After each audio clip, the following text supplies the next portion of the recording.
한 달 사이에 아들과 딸을 결혼시킨 한 부인이 이웃 사람들에게 인사를 받고 있었습니다. 누가 물어요. 따님은 어떤 사람하고 결혼했나요? 사위는 어때요? 라고 물었더니 부인이 눈물을 글썽이면서 얼마나 좋은 사람하고 결혼했는지 모른다고. 눈물을 글썽이 이유가 슬퍼서가 아니라 너무 감사해서, 감격해서. 얼마나 사위가 좋은지. 딸이 아침에 늦잠을 자도 남편이 딸을 깨우지 않고 자기가 알아서 밥 해먹고 출근을 한다고 그래요. 그리고 날마다 좀 이렇게 잘 꾸미라고, 미장원도 가라고 이렇게 돈도 주고, 그리고 또 저녁마다 외식을 그렇게 하자고 그런데 딸이 힘들까 봐. 그러면서 엄마의 얼굴에 웃음꽃이 활짝 펴 있습니다. 옆에 있는 그 물었던 사람들도 진짜 사위 잘 얻었다고 그렇게 칭찬을 하다가 또 하나 물어요. 그럼 며느리는 어때요? 갑자기 이 아주머니 얼굴이 확 굳어지면서 세상에, 딸은 그렇게, 아들은 결혼을 그렇게 잘했는데, 아니 딸은 결혼을 잘했는데 아들은 어디서 그런 사람을 얻었는지 왜 그러냐고 그랬더니, 아니 얘가 얼마나 게으른지 아침에 지 남편 출근할 때 일어나지도 않고 그렇게 늦잠을 자고 그렇게 뭐 꾸밀 게 많은지 매번 그렇게 매일마다 미장원에 가서 자기를 꾸민다고 집에 붙어있는 날들이 없고, 저녁에 남편이 와도 밥할 생각은 안 하고 오늘 뭐 먹으러 갈까? 외식한다고. 세상에 그런 애가 어딨냐고 막 한숨을 쉬더래. 그러면서 마지막에 한마디 덧붙이는 게, 가정교육으로 도대체 어떻게 받았길래 그 부모가 문제라고. 이 이야기의 논점이 어딘지 아시겠습니까? 똑같은 아주머니가 아들과 딸을 결혼시켰는데 지원한 얘기겠죠. 근데 가만히 생각해보면 또 현실에도 있을 법한 이야기입니다. 똑같은 상황인데도 불구하고 아들의 입장, 딸의 입장에서 보니까 전혀 정반대, 똑같은 행동과 내용들이 있음에도 불구하고 그런 모습들을, 그런 생각을 할 수 있다라고 하는 것. 근데 그게 어찌 그렇게 아들과 딸을 결혼시킨 한 그 어머니만의 문제겠습니까? 사실 우리들도 가만히 보면 정말 가만히 생각해 보면 똑같은 사건인데 어떤 때는 이렇게, 어떤 때는 저렇게, 그렇게 반응할 때도 대단히 많이 있습니다. 결국은 자기의 중심, 내 입장에서, 그죠? 내 시각에서 내가 중요하게 보는 것들 속에서 바라보기 때문에 똑같은 사안이 전혀 상반되어진 결과들을 낳게 되죠. 성경에도 그런 상반된 시각들이 존재를 하는데, 특별히 하나님께서 보시는 우리들의 인생의 여정들 속에서 보시는 것과 우리들의 인생의 여정 속에서 보는 그 시각의 차이, 그리고 그럴 수밖에 없겠죠. 전능하신 하나님과 피조 만들어진 우리들의 삶의 그 제한된 모습들 속에서. 근데 그것이 단지 그냥 피조물과 창조주의 차이가 아니라 어떤 가치, 어떤 기준을 가지고 있느냐, 그런 그 의미 속에서의 상반된 견해들이 등장하는데, 그 가장 첨예한 대립을 이루는 주제 중에 하나가 오늘 본문에서 다루고 있는 시련, 고난의 문제, 삶의 고통의 문제입니다. 우리 입장에서는 어떻게 해서든지 삶이 평안했으면 좋겠어요. 그거 싫어하는 사람은 어디 있겠습니까? 걱정거리 좀 없고 그냥 편안하게 평범하게 좀 살았으면 좋겠다고. 그 평범함의 자락들이 우리들이 원하는 대로 잘 되지 않은 것이 인생인 것을 아니까 어떻게 해서든지 안 만났으면 좋겠는데, 만나게 되니 그럼 만나면 어떻게 해야 되느냐, 그럼 그것을 풀어갈 수 있는, 그 역경을 풀어갈 수 있는데 가장 빨리 그것을 통과하고 벗어날 수 있는 길은, 그래도 돈을 좀 많이 가지고 있으면, 재산이 좀 있으면 좀 풀어가는데 좀 더 용이하더라. 혹은 내가 어떤 권력을 좀 가지고, 힘을 가지고 있으면, 그게 뭐 다른 사람들을 막 부리고 갑질하고 뭐 그런 어떤 의미가 아니라, 누가 나에게 해코지를 하려고 할 때, 내게 부당한 것들을 요청할 때 내가 말 한마디 하면 내 말에 권위가 있어서 나를 어찌하지 못하는 그 정도의 힘은 좀 가지고 있으면 적어도 그런 문제들로부터 고민할 거 없지 않겠느냐. 내 이름이 그래도 사람들에게 그 사람 말이면 그 사람 알아요. 그것이 단지 그냥 부정적 의미서가 아니라 그 사람 괜찮고 그 존재를 인정해주는 그 정도의 이름, 그 명예라고 표현하면 대단히 큰 것을 생각하지만 그 큰 것 아닌 그렇게 소박할지라도 내 이름 석자 들으면 사람들이 무시하지 않는 그 정도의 이름을 가지고 있는 정도, 그러면 인생의 문제들을 풀어가는 데 있어서 훨씬 더 용이하지 않겠는가라고 하는 생각들을 갖는 것이 무리한 것이겠는가, 그리고 그것이 과한 것이겠는가. 근데 문제는 그걸 가져도 잘 해결이 안 되더라는 거죠. 힘이 있든 돈이 있든 뭐가 있든 어떤 문제들은 도저히 감당할 수 없는, 지금 그런 상황 가운데 있는 분도 있으실 것이고, 그런 것 없이 지금은 아주 편안한 자리 가운데 계신 분도 있고, 다 다양하겠지만, 근데 인생의 자락든 그 인생의 파고들을 지나칠 수 있는 것, 제외될 수 있는, 예외일 수 있는 사람은 하나도 없죠. 그래, 이것저것 해보다 안 되니까 이제 종교를 한번 가져볼까? 그래서 교회를 오는 분도 계시고 절로 가는 분도 있고 다양한 선택들을 합니다. 그러다 이제 이도저도 안 된다고 판단이 되면 그냥 극단적 선택을 하게 되기도 하죠. 점점 살기는 편해진다고 얘기하는데, 그렇죠, 살기는 편해지죠.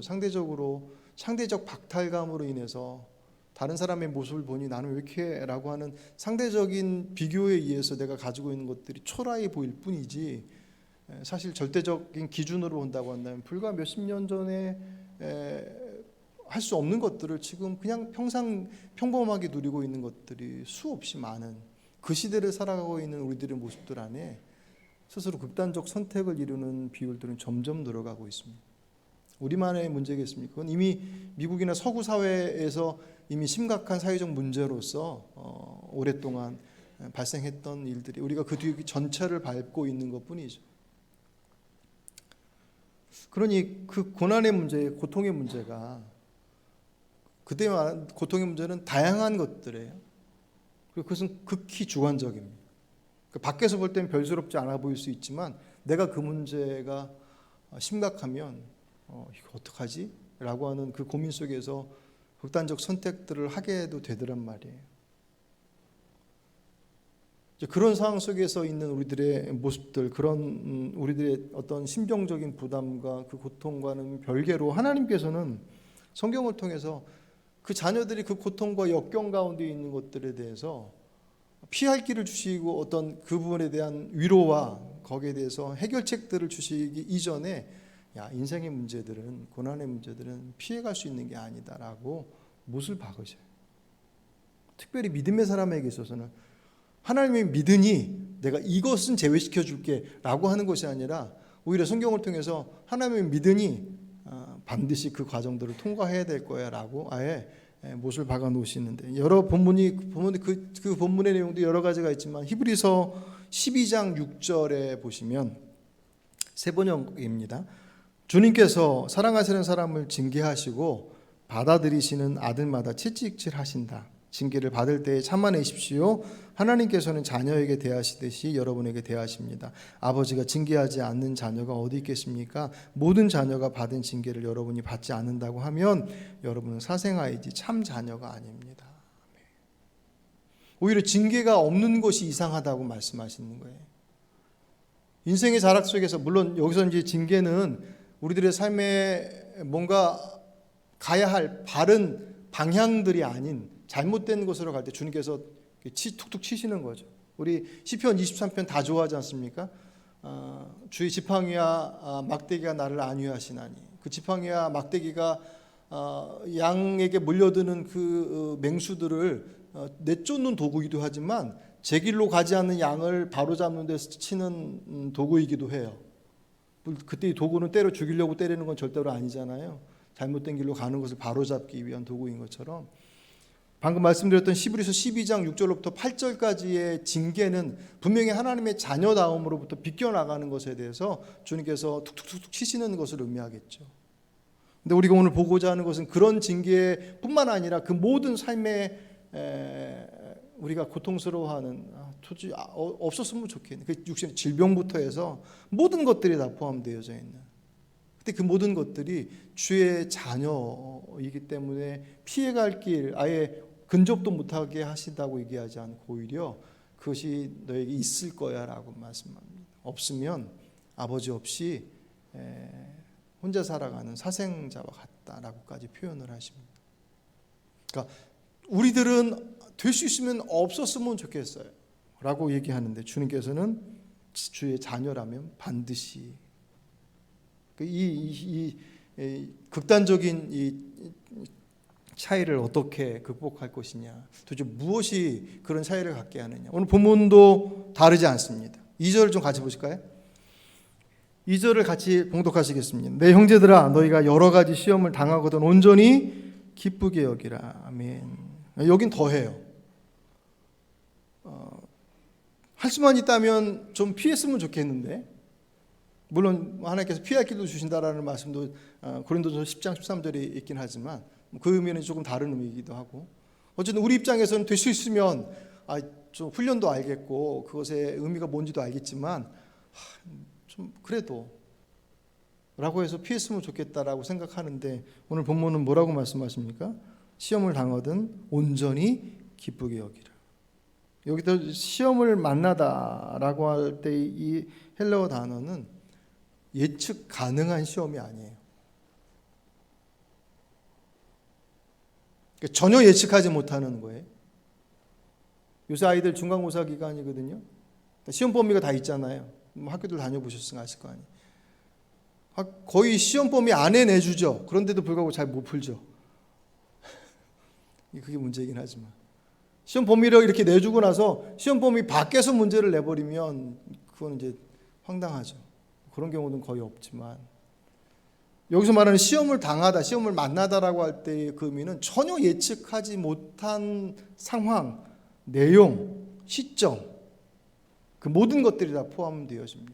대비하려고 딱 준비하고 있는데 뒤에서 뒤통수를 치던 어떤 모습이 됐든지, 그리고 그 내용들은 다양성을 의미해요.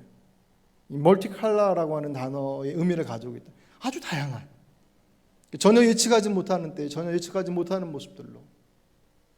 그러니까 여기에는 모든 것들이 다 포함되어서 육체적 질병이 됐던 아니면 뭐 어떤 상황, 막 꼬여져가는 상황이 됐던, 내가 계획하고 있는 것과는 전혀 다르게 돌아가는 상황들, 순 이렇게 어찌할 수 없잖아요. 막 넉넉히 당한다고 표현하는 것처럼 도저히 어쩔 수 없는 그 인생의 문제들이 우리의 삶의 자락 속에서 이렇게 다가옵니다. 그런 모습들 앞에 주님께서는 그것이 반드시 올 거다. 심지어 그것이 오면 기뻐하라. 이상하지 않습니까? 그 자녀들이 그렇게 고통스러워하는 것을 주님께서 모르시지 않고, 성경을 보면 신약이 됐던 구약이 됐던 고통받는 이들에게 외면하지 않으시는 분이 하나님이시잖아요. 그 신음을 들으신다고 그랬습니다. 힘 있는 자들이 힘 없는 이들을 억압하는 것 조심해라. 왜냐하면 내가 그들의 신음을 듣고 있다라고 말씀하셔요.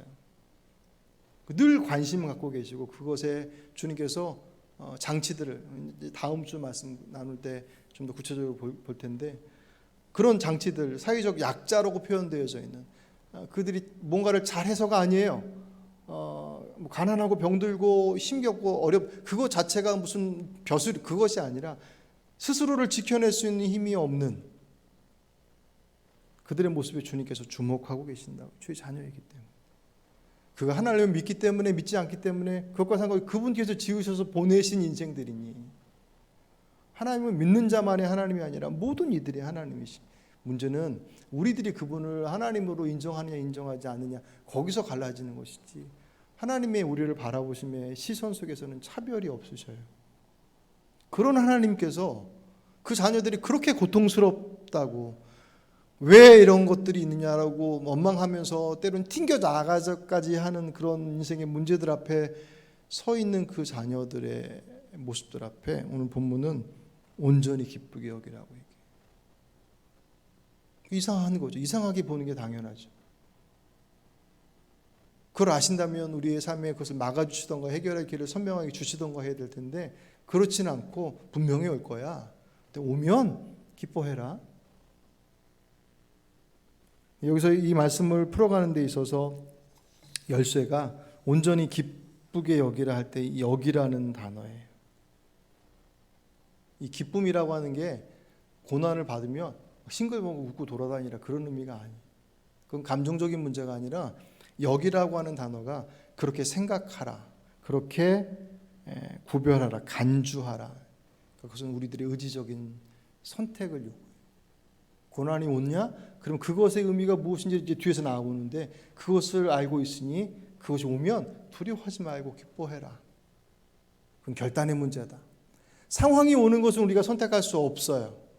예를 들어서 정말 급작스러운 질병이 우리에게 다가왔어요. 전혀 몰랐는데 그걸 뭐 알았으면 미리 대비하고 준비한다고 해서 했을 텐데, 뭐 해도 질병의 문제는 어찌할 수 없는 경우들이 있잖아요. 건강검진을 받았는데 받고 나서 1년 뒤에 받았더니 뭐 이만큼 진행이 됐대. 건강검진 받고 나서 그 질병에 걸리는 거예요. 그 시점을 누가 결정을 하며 누가 알 수 있겠습니까? 그런 것처럼 우리에게 다가오는 상황들은 때로는 어떤 내용들은 전혀 우리가 선택할 수 없는 것들이 있어요. 하지만 그 상황을 우리가 오는 것은, 상황은 내가 선택할 수 없지만 그 상황에 반응하는 것은 내 선택이죠. 내가 어떤 선택을 할지, 그죠? 그 상황에 그냥 맡겨서 들쑥날쑥, 환경이 좀 여건이 좋아지면 금방 이렇게 행복해하다가 또 여건이 나빠지면 톡 바닥으로 확 꺼졌다가, 물론 그렇죠. 그 영향을 안 받을 수, 아예 안 받지는 않죠. 받지만 우리 인생이 그렇게 들고 나는 그 모습들 가운데 그저 그대로 맡겨놓고만 있을 것이냐? 그럼 그것이 반복되다 보면 우리가 굳은 살 베기듯이 그런 상황에 단단해져서 웬만한 것들에 대해서는 지켜나갈 수, 그런 사람도 있지만 어떤 이들은 그 들락하는 것 때문에 정신 없어서 결국은 스스로의 삶을 내던지기도 하더란 말이죠.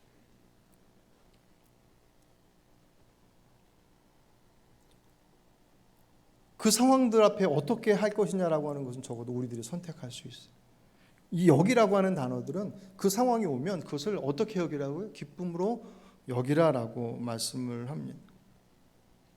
그럼 이유가 있겠죠. 왜 그것이 기쁨이 되는지. 우리들은 그토록 싫어하고 할 수만 있다면 벗어나고 싶어하고 맞닥뜨렸으면 빨리 해결하고 싶어하는 것이 우리들의 고난에 대한, 인생의 문제들에 대한 우리들의 마음이고 실제적인 반응인데, 주님께서는 그게 오면 기뻐해라, 기쁘게 여겨라. 그 이유가 그 뒤에 나오죠. 두 가지를 설명하시는데 오늘 3절을 좀 보실까요? 3절을 같이 읽겠습니다. 이는 너희 믿음의 시련이 인내를 만들어내는 줄을 너희가 알미라. 첫 번째, 시련의 상황이 우리의 믿음을 검증하기 때문에 그래. 여기 너희의 믿음의 시련이라고 하는 시련이라는 단어가요, 헬라어로 도키미온이라고 하는 단어를 썼는데, 이 의미가 시련이라고 하는 의미로 쓰기도 하지만 검증의 과정, 점검의 과정, 결과, 상태를 의미합니다. 그래서 이 믿음의 시련이라는 단어를, 이 구절은 맥락을 봐서 다시 해석한다고 한다면 믿음의 시련보다 믿음의 검증이라고 해석하는 것이 더 옳다고 봐요. 고난이 우리에게 단순한 어려움의 문제가 아니라 그 고난으로 인해서 내가 하나님의 자녀임에 대한 그 믿음이 검증된다고요. 그 믿음이 정말 구원받을 만한 하나님의 자녀로서의 모습들로서 가진 믿음이 맞는지, 아니면 겉은 그럴듯하고 괜찮은데 알맹이가 쏙 빠져있는, 그래서 밖에서 볼 때는 다 비슷하게 보여서 그런 줄 알았는데 어느 시기에 딱 도착해서 보니 알맹이가 없어요. 그때가 마지막 날이 될 때면 이건 심각한 정도가 아니죠. 마지막 때가 되어지면 돌이킬 수가 없으니까. 그런 의미 속에서 시련이라고 하는 것, 이 검증의 과정이라고 하는 것은 나의 믿음의 내용들을 점검하고 검증하는, 이 단어 하면 가장 우리가 지금 요새 이 시대 이해를 돕기 위해서 가장 좋은 예가 청문회예요. 물론 좀 청문회 그러면 좀 짜증나고 진짜 해야 될 것보다는 진짜 다른 것들에 막 매달려가지고 정신이 없고 그냥 그리고 나서 통과됐네 말았네 뭐 그러면서 계속 그렇게 올라가지 않습니까? 근데 그런 거 뭐 다 빼고 내용도 다 빼고 그 안에서 이루어지고 있는 과정들을 보면 얼마나 혹독한지 몰라요. 굳이 그렇게까지 그것을 왜 뭐 그런 질문이 언제든지 던져질 만큼 그 검증의 과정은 대단히 냉혹합니다. 우리의 믿음을 검증하는 것이 그 시련, 우리 그 인생의 문제들이 우리에게 다가와서 우리의 믿음을 그렇게 속속들이 검증시키는, 내 믿음이 정말 마지막 날에 주님 앞에 부름받을 만한 그런 믿음인지, 이때 그 믿음의 그 검증의 제일 첫 출발점들은 진짜 그분이 하나님께서 내 삶을 이끌어 가시는 분이 맞는지에 대한 주권에 대한 것이 확인되어진 제일 처음에. 왜냐하면 우리가 구원받는 이유는 그 위에 쌓여진 우리들의 행함의 모습들이 얼마나 풍성하냐라고 하는 것에 있지 않고, 그냥 흔히 하는 얘기로 믿음은 구원을 행위로 받는 것이 아니라 믿음으로 받는다라고 얘기할 때 그때의 모습은 가장 기초적인 것들을 얘기하잖아요. 예수 이름으로 말미암아 우리가 구원을 받아. 그분의 십자가의 죽으심으로 우리의 죄의 문제가 다 해결이 됐고, 그 고백과 함께 원래 삶의 주인이신 하나님의 주권을 인정하며 이제 더 이상 제가 마음대로 살았던 인생들을 살아보니 이게 아닌 것에 대해서 계속 물음표를 던지고 있다가 그렇구나 라고 인정해서 그분의 주권을 인정하고 들어가는 그 믿음의 자락, 그게 믿음의 출발이잖아요. 그것을 점검하신다는, 시련을 통해서 그거 네게 아니야, 네 방식과 네 것으로 해서 되는 게 아니야 라고 하는 것을 그 혹독한 검증의 과정들을 통해서 먼저 주권을 확인시키신다라는 거예요.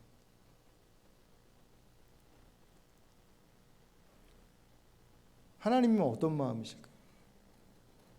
그런 생각도 들죠. 그렇게 혹독하지 말고 그냥 좀 합리적이고 좀 이렇게 뭐랄까요, 좀 점잖게 신사적으로 말로서 하면 안 됩니까? 내가 너희 주인이고 너는 내 백성이다. 이미 그 말로 하신 것은 성경에 수없이 구약으로부터 신약이기까지 펼쳐놓으셨지만 말로는 잘 안 듣더란 말이죠. 그런 인생에 뭔가가 위기가 왔다고 하는 그 순간이 우리에게 있어서 우리의 그 중심이 어디에 있는지를 확인할 수 있는 가장 분명한 길이 되는 것은 틀림없는 사실이에요. 그래서 문제가 고난이 오면 아픔, 어쨌든 인생의 문제들 앞에 딱 서게 되면 기쁘게 여겨라. 왜? 그것을 통해서 네 믿음이 검증되기 때문이다. 그것을 통해서 만약에 중심이 없는 껍데기만 가지고 있었던 것들이 확인됐다고 한다면 그것만큼 귀한 게 어디 있겠냐는 거죠. 왜? 만약 그거 없었으면 나중에 주님 앞에 딱 섰는데 가서 보니 아무것도 없어요. 마태복음 7장 7절 주여 주여 하는 자마다 다 하나님 나라에 갈 것이 아니에요. 주님, 저희들이 주님의 이름으로 귀신도 쫓고 권능도 행하고 무엇도 행했습니다라고 말하는 그들 앞에 주님께서 불법을 행하는 자들아, 나 너희들 모른다? 불법을 행한 자들아, 내게서 물러가라 말씀하신 그 끔찍한 말씀이 선포되어진 그 마지막 때가 아니라 내 인생의 중간 턱에 그나마 그 시련의 자리로부터 내 안에 비어있는 그 공허함을 발견했다고 한다면 당연히 기쁘게 여겨야 되겠죠. 그리고 그것은 그 검증을 넘어서서 두 번째, 우리들이 그 믿음의 온전함을 이루어가는 과정이 되어지기 때문에 4절을 같이 보실까요? 4절 있습니다. 이내를 온전히 이루라. 이는 너희로 온전하고 구비하여 조금도 부족함이 없게 하려 함이니라. 아멘. 그 시련의 여정 가운데 있다고 한다면 그것이 너희를 검증하는 과정이니 잘 이겨내라. 그러면 그 이겨냄을 통해서 너희들이 온전하여질 것이다. 이때의 온전함이라고 하는 것은 하나님의 자녀됨의 자녀로서 누려야 될 것이 그 안에서 온전히 회복되는 거예요. 하나님께서 내 아버지 되심을 고백하는 그 믿음이 다 고백하잖아요, 여기서. 근데 그 고백은 똑같은데 그 고백이 실천되는 현장은 다 달라요. 요새 우리 지난주 토요일 날 우리 꼬마 애들, 교회학교 아이들 성경 공부가 과정이 1차 과정이 끝났다고 그래요. 근데 그 이제 같이 공부했던 애들이 4명인데 우리 그 아동부 아이들이 그 꼬마 중에 하나가 제가 그 얘기 듣고 야 애들이 어른보다 훨씬 낫다 그랬어요. 공부한 내용 중에 하나님께서 함께 하셔서 도와주신다, 지켜주신다라는 공부를 하고 난 이후에 어느 한 녀석이 밤에 학원 갔다 저기 태권도 하고 어디 갔다 이렇게 밤에 오면 아파트에서 이렇게 내려서 집에까지 그 공동현관까지 가는 거리가 꽤 되는데 그 거리를 가는 여성들이 무서우니까 엄마가 나와 있으라고 그러고 이제 그렇게 애들 그렇잖아요. 불 켜져 있어도 혼자서 가야 되는데. 근데 그 성경 공부를 하고 나서 그날부터 이제 그 다음 날부터 이제 엄마한테 나오지 말라고 그러더래요. 제가 간다고 알아서. 진짜 그렇게 가더래요. 밤에 무서워서 엄마 나오라고 했던 것은 아이들이 가지고 어른들도 무서운데 근데 하나님께서 지켜주셔 라고 하는 것을 배워 그 말씀을 받아들여 믿으니 그러면 걱정할 게 없네. 엄마 안 놔도 돼. 그게 그분을 알아가는 이들의 믿음의 사람들의 온전함을 회복하는 과정들이에요. 기능적으로 주님께서 우리에게 덧붙여 주신 여러 가지 것을 할 수 있고 풍성한 복을 주셔서 뭘 하고 그런 것들은 사실 다 어떤 면에서 보면 주변적인 것들이에요. 가장 분명한 것은 내가 하나님의 자녀 되었음을 고백하는 그 믿음의 온전함이 되어질 때 나라는 사람이 세상에서는 내가 가지고 있는 학벌, 외모, 재산 그 모든 관계되어진 내 배경을 보고 사람들이 나의 존재 가치를 인정하려 해요. 그렇죠?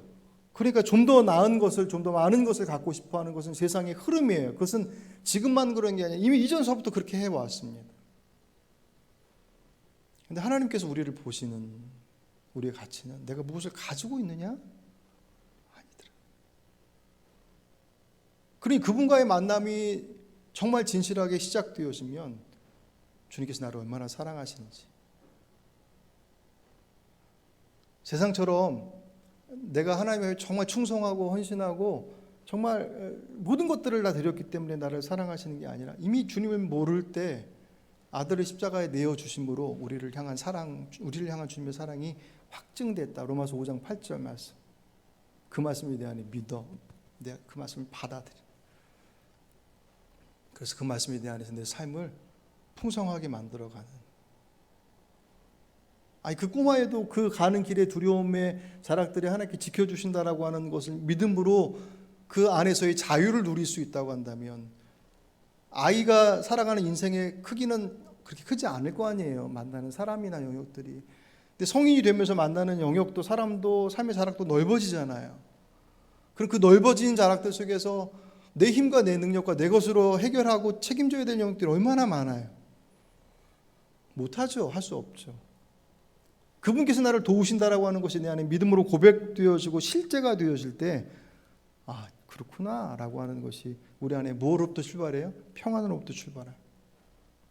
여기서 말씀하는 시련의 상황, 그 시련을 통해서 내 믿음을 검증하는 것, 그것이 진짜 믿음이야 라고 하는 것을 확인시키시고 그 과정들을 그분을 신뢰하는 과정 속에서 인내해 나갈 때 그 믿음의 견고함 속에서 완성하게 부족함이 없게 되어진다라고 하는 것은 주님의 자녀로서 누려야 될 그 풍성함들이 우리 안에서 온전하게 구비되어질 것이다 라고 말씀하고 있습니다. 그러니 그 믿음이 그렇게 중요하다는, 우리가 고난 때문에 힘겨운 것 때문에 안 왔으면 좋겠어요 라고 생각하는 그것이 그 과정을 통해서 우리의 믿음을 확인시켜 주기 때문에, 그 믿음이 얼마나 중요한 것인데, 얼마나 중요해요. 극단적으로 표현하면 우리 생명보다 중요하죠. 미국에서 웨스턴 버지니아주에서 있었던 세븐일레븐이라고 하는 우리나라에도 있죠. 편의점에서 여자 강도가 들었대요. 강도가 들어서 이제 점포를 지키던 이제 직원이 남자 청년이었는데 가만히 보니 복면하고 들어왔는데 여자야. 기회를 봐서 이건 엎어야 되겠다. 그래서 진짜 죄 앞에서 강도가 강도질하러 들어왔다가 점원 직원한테 잡혀가지고 경찰서에 거꾸로 보내줬어요. 그래서 이 직원이 이제 본사에서 이제 포상을 기대하고 있는. 직원인데 주인도 아니고 직원인데 놓고 도망가지 않고 그 상황들을 정리해서 범인까지 잡아가지고 넘겼으니까 포상이 있겠죠. 근데 3일 만에 위에서 이제 통보가 내려왔는데 해고 통보가 내려왔어요. 상을 기다리고 있었는데 해고 통보가 나서 해고 통보 이유가 뭐냐면 그 편의점 규약에 뭐라고 되어 있냐면 강도가 들어오거든 절대로 대항하지 마라. 그냥 요구하는 대로 다 들어줘라. 그것이 그냥 어떤 계약서에 있는 뭐 그냥 정말 그 사람을 생각해서 만들어 놓은 조항이든 아니면 그냥 형식적인 조항이 됐든 어찌 됐든지 그 조항의 목적은 중요한 것은 그 점포 안에 있는 돈을 주는 것보다 그 생명을 지키는 게 훨씬 더 중요한 것이니까 차라리 다 내줘라. 근데 그 직원은 목숨 걸고 그 자를 잡은 거잖아요. 그 일은 잘했는데 계약을 어겼으니까 해고다. 진짜 있었던 일이래요. 돈보다 생명이 더 중요한 것은 말할 게 없죠. 돈으로 생명을 살 수 없으니까. 근데 그 생명보다 더 중요한 것이 믿음이다. 왜? 광신도이기 때문에.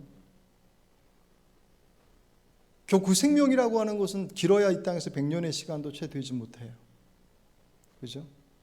결국 그 생명의 끝은 죽음의 앞에 서게 되어 있습니다.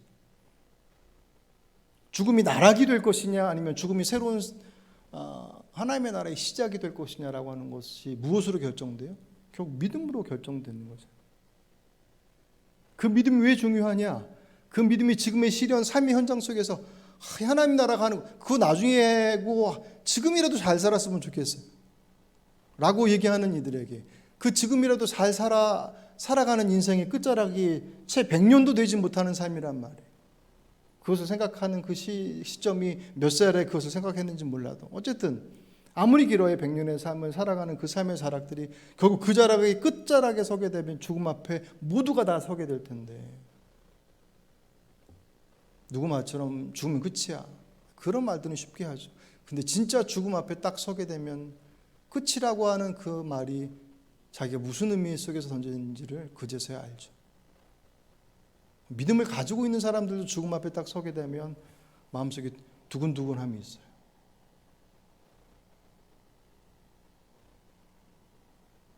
믿음은 결국 그 생명의 자락들이 아까 말씀드렸던 것처럼 그 생명의 가치, 네가 왜 소중한지, 네가 가지고 있는 것 때문이 아니야. 네 존재 자체가 소중한 존재야 라고 하는 것을 믿음을 통해서 확인하고 그 믿음을 통해 확인되어진 인생이 그 가치 속에서 정말 바른 삶이라는 것이 무슨 뭐 도덕적으로 법적으로 법을 어기지 않고 잘 살아가는 삶 그런 의미가 아니라 보내신 하나님의 뜻에 이 땅을 살아가는 그 본래의 모습들대로 다 보내신 목적이 있을 거잖아요. 우리 성격과 우리 재능과 우리 모든 것들을 우리에게 허락하심에 그 모습들을 통해서 이루시고자 하셨던 그 본래의 모습들 그 모습들을 바라보며 살아가야 될 인생 그 인생이 가장 행복한 삶일 텐데 그것과는 별개로 세상 가는 길 쫓아가다 보니 내게 주어진 것도 아닌데 내가 좋아하는 것도 아닌데 내가 안 해도 될 것인데 그것에 매여서 그 인생 그냥 끝도 모르게 뛰쳐갔던 인생의 자락들을 스탑하고 주어진 삶의 가치를 알게 되고 그것으로 끝나지 않고 그렇게 살아갔던 인생의 마지막 자리에 딱 섰더니 그 인생이 끝자락이 아니라 이제 정말 주님께서 이제 예비해 놓으신 그 나라에 들어가게 되는 그 모든 것이 무엇으로부터 가능하다고요? 믿음으로부터. 그런 의미 속에서 믿음은 생명보다 소중하죠. 왜 사랑하시는 주님께서 그렇게 아들을 십자가에 주시기까지 사랑하시는 우리를 사랑하시는 그분께서 그 자녀들이 그렇게 고통스러워하는데도 불구하고 조금만 그것을 통해서 우리에게 검증, 확인시키시는, 죽으라고 보내신 것이 아니라 살리시기 위해서, 그리고 그 삶이 정말 풍성한, 정말 행복한 삶을, 모두가 행복한 삶을 추구하고 모두가 다 여유로운 삶을 기대하고 소망하며 그렇게 꿈꾸는데 모두가 다 그런 삶을 살지 못해. 그 모두가 살지 못한다라고 하는 것 안에는 내가 재물이 없어서 내 인생은 행복하지 않아라고 생각하는, 근데 정말 재물이 있는 사람들은 그 있는 것들 속에서 인생의 여정들을 고통 속에 살아가고, 없는 사람은 없어서라고 하고 있는 사람은 있어서라고 얘기하는, 왜 진짜를 빼놓고 껍데기만을 붙잡고 있으니 잠깐 만족을 누리다가 그것에 답이 없음을 이내 확인하죠. 믿음은 우리에게 있어서, 그 시련은 우리에게 있어서 그 믿음을 검증시킵니다. 그런 의미에서 시련이 오면 기뻐하라. 그리고 그것을 통하여서 우리의 모습들이 더욱더 온전함을 이룰 것이다. 단, 조건, 5절을 좀 같이 보시죠. 5절 앞에 띄워주셨습니다. 앞에 보실까요? 앞에 화면 보겠습니다. 시작. 너희 중에 누구든지 지혜가 부족하거든 모든 사람에게 후히 주시고 꾸짖지 아니하시는 하나님께 구하라. 그리하면 주시리라. 아멘. 왜 그러냐? 그럼 모든 시련이 우리를 다 우리의 믿음을 검증하고 우리의 믿음을 든든하게 세워서 하나님께서 보내셨던 자리로 회복하는 도구로 사용되어지느냐? 근데 아까 서두에 말씀드렸던 것처럼 어떤 사람은 그 시련 때문에 인생을 포기하는 사람도 있다고 그랬잖아요. 시련 자체가 우리를 회복시키는 도구로서 완전한 것이 절대로 아니죠. 시련 자체는 우리 스스로가 말 그대로 안 했으면 좋겠어요.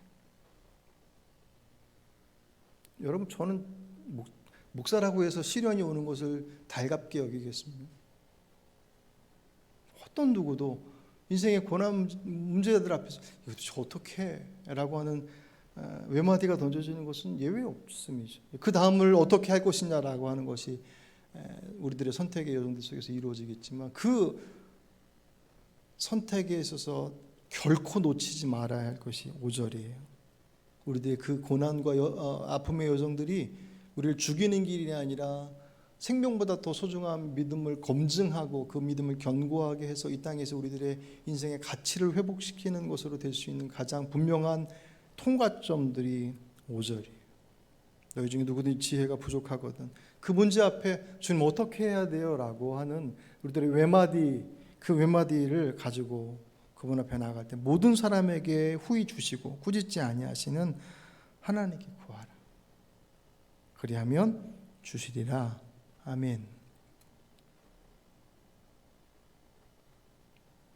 그런 이 과정을 거치지 않으면 시련은 시련으로 우리들의 삶을, 물론 그 안에서도 믿음이 없는 사람들 중에서도, 하나님 믿지 않는 사람 중에서도 시련을 잘 극복해서 그 삶을 풍성하게 만들어가는 분들도 분명히 있죠. 소위 세상에 성공했다고 인정받는 분들 중에는 그런 역경들을 헤쳐나가신 분들이 있습니다. 믿음이 없어도.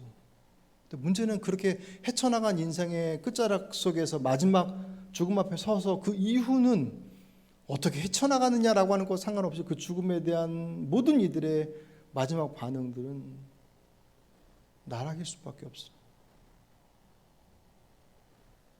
기도는 결국은 우리에게 있어서 선택의 자리 혹은 단지 종교적인 영역들 속에서 우리가 가져야 될 어떤 외적인 하나님 앞에 나가야 될 하나의 형식의 모습이 아닌, 특별히 고난 가운데 있는 이들에게 있어서는 반드시 그분 앞에 서야 할 기회인 것입니다. 그렇지 않으면 말 그대로 죽어라 고생만 하는 거예요. 주님 보실 때 얼마나 안타까우시겠습니까? 지금 살리려고 흔들어서 깨우려고 지금 흔드셨는데 그 흔드는 앞에 깨워서 이리로 와야 되는데 이쪽으로 안 오고 자꾸 엉뚱한 데로 가요. 여러분, 이 말씀이 지금 전도 집회에서 믿지 않는 사람들 앞에다 다 놓고 고난 만나면 하나님 믿어야 됩니다라고 얘기하는 전도 집회 설교가 아니에요. 야고보서 편지를 받고 있는 성도 교회 공동체에 선포되어진 말씀이에요. 거꾸로 얘기하면 뭐냐면, 고난 가운데 있는데 주님을 찾지 않는 이들이 있더라는 거예요. 우리들도 있잖아요. 편안할 땐 더 안 찾죠. 그것은 주님을 위해서가 아니라 우리를 위해서.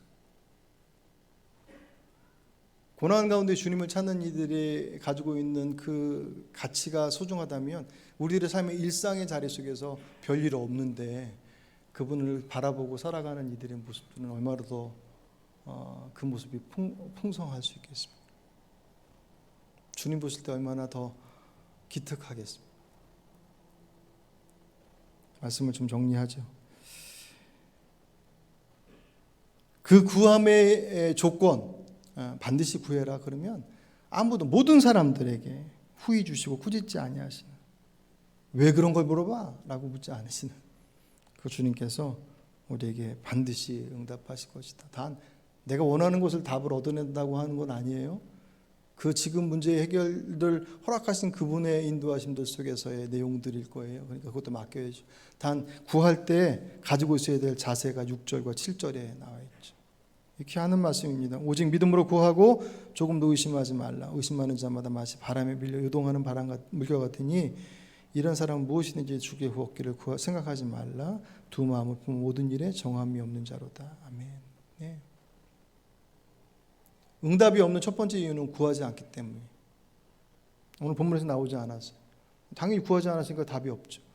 아니요. 답을 주셔도 구하지 않는 이들에게는 답을 주셔도 답이 될 수 없어요. 다른 이유를 찾죠. 몇 자리를 잘 썼어. 그런 이유들을 찾죠.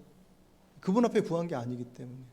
조상덕을 받던, 이름을 잘 지었던, 내가 무엇을 잘했던, 어쨌든 이유를 찾아냅니다. 하나님이 구해요. 그래서 얻었어요. 근데 얻지 못한 사람도 있어요. 무엇 때문에? 의심하고 있기 때문에. 그 의심이라고 하는 것은, 여기서 말하는 의심하지 말라고 하는 것은 내 안에 조금이라도 다른 생각이 없는 그것이 아니에요. 그분을 바라보는 것 속에서 보고 나서 우리 안에 주저함들도 있을 수 있잖아요. 이게 맞을까? 근데 이게 맞을까라고 하는 것의 영역들이 이 테두리가 있단 말이에요. 주님을 바라보고 있는데 맞을까? 그것과 여기보다가 계속 왔다 갔다. 도망갈 길 만들어 놓고 주님 앞에 어떻게 해야 됩니까? 이렇게 하면 됩니까? 라고 해놨다가 아니니까 싶으면 이 뒷길로 도망가 버리면 그것은 여기서 본문에서 말씀하고 있는 의심하다라는 거죠. 마음이 갈라지다. 내 마음이 정말 순결하게 하나님 한 번 딱 믿고 나서 한 번도 그런 이상한 생각이 안 들었다. 그것을 의미하는 게 아니라 그런 마음이 휙휙 지나가요. 지나가죠. 왜 안 지나가겠습니까? 현실은 눈앞에 있고 약속의 말씀은 아직 우리 안에 선명하게 있지 않으니 그 현실의 눈앞에 보여진 것들을 통해서 우리를 얼마나 미혹하는 영들이 우리를 막 흔들어 대겠습니까? 사람들이 의미 없이 던진 말 한마디 확 꽂히기도 하고 의미 없지는 않겠지만 다른 의미 때문에 주어진 상황들이 오해되기도 하고 온갖 것들이 우리를 막 혼란스럽게 만드는. 여기서 의심하지 말라고 하는 것은 그런 생각들이 내 안에 여기서 또아리를 풀지 않게끔 하는 거예요. 자리를 잡아서 구체적으로 도망갈 길을 만들어 놓고 주님 앞에 구하는 그 모습, 주님 아닌 다른 길을 만들어 놓고 주님 앞에 구하며 이게 아니면 이거, 그 두 갈래로 갈라진 길을 가지고 있는지는 어떻다고요? 무엇이든지 주께 얻기를 구하지 마라. 주님 믿는 게 아니라는 거예요. 두 마음을 품어 모든 일에 정함이 없도다. 여러분이 앞으로 만나게 될 건 둘째치고 지금 맞닥뜨리고 있는 자리들 속에서 여러분을 고민하게 하는 것, 그게 어떤 것일지는 다 달라요. 그게 자녀일 수도 있고 옆에 있는 누구일 수도 있고 내 몸일 수도 있고 온갖 것들, 그것이 있다고 했을 때 이거 어떻게 해야지? 라고 하는 물음표가 던져지는 문제라고 한다면 오늘 본문에 뭐라고요? 기쁘게 여겨라.